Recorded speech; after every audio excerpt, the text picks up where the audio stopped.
নমস্কার বন্ধুরা, রূপার রান্নাঘরে সকলকে স্বাগত জানাই। আজ নিয়ে হাজির হয়েছি ভেরি ইজি এক ডেজার্ট রেসিপি, ব্রেড রসমালাই। খুব সহজে চটজলদি এই রান্নাটি করা যেতে পারে।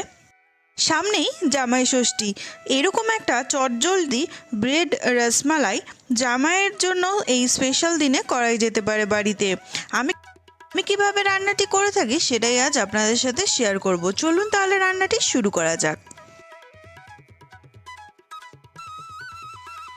আমি 500 ml দুধ নিয়েছি, মানে হাফ লিটার দুধ আমি নিয়েছি।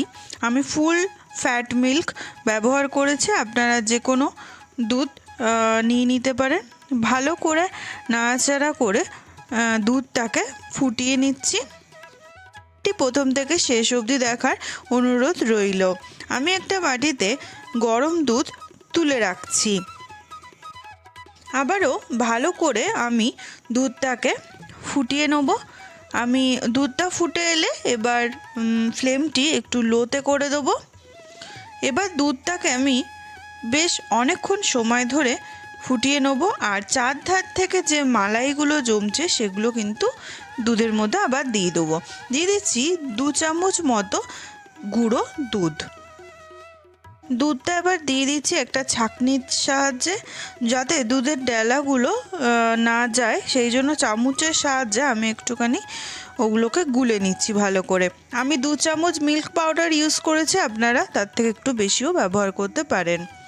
দিয়ে দিয়েছি কেসার, একটা সুন্দর কালার আর গন্ধের জন্য। আমি দেখুন সমানে দুধটাকে নাড়িয়ে যাচ্ছি।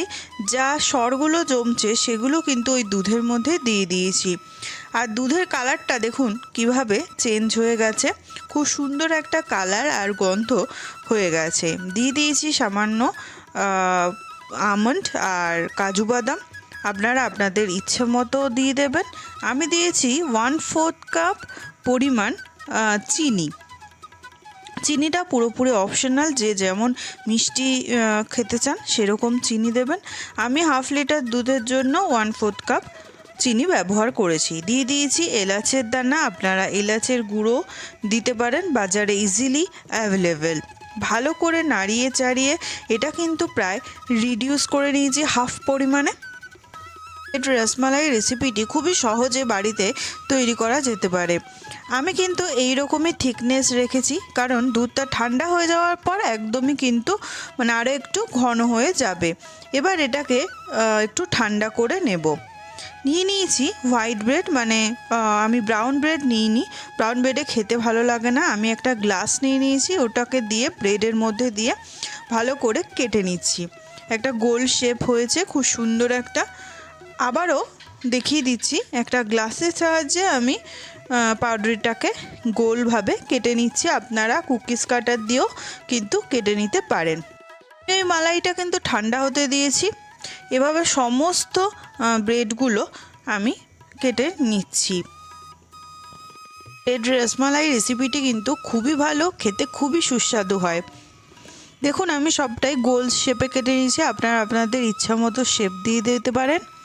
মালাইটা ঠান্ডা হয়ে যাওয়ার পর আমি পাউরুটিগুলো ওর মধ্যে কিছুক্ষণ ডিপ করে রাখবো 40 থেকে 50 সেকেন্ড, যাতে ব্রেডটা পুরোটা অ্যাবজর্ব করে নেয়, তবে কিন্তু খেতে ভালো লাগবে। পুরোটা অ্যাবজর্ব করে নিয়েছে। আমি কিছুক্ষণ পর ওগুলোকে একটা প্লেটের মধ্যে তুলে নিচ্ছি, আর উপর থেকে দিয়ে দেবো মালাইটা। এটা কিন্তু খুব বেশি শুকিয়ে ফেলবেন না নামানোর সময়, কেন কি ঠান্ডা হয়ে গেলে ওটা কিন্তু আরও একটু ঘন হয়ে যায়।